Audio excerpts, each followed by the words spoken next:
Are you struggling to J-hook in Arma Reforger on Xbox? Don't worry, I got some tips that are going to help you get it right and to take your game to the next level. So the first thing that you need to do is to make sure that you're in the right position. So stand next to a wall or a solid object to make the J-hook easier. This is important because the game's mechanics depend on having a good spot to trigger the action, all right? So next you're going to press the crouch button while moving toward the object.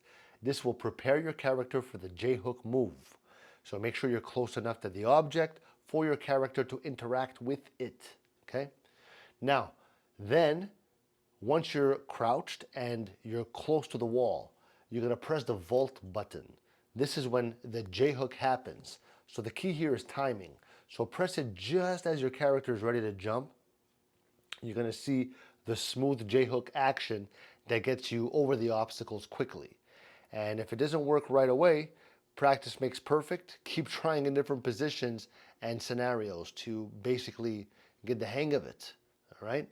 And if you're feeling ready to jump, start jumping, all right? Don't forget to like, comment, subscribe. Ciao.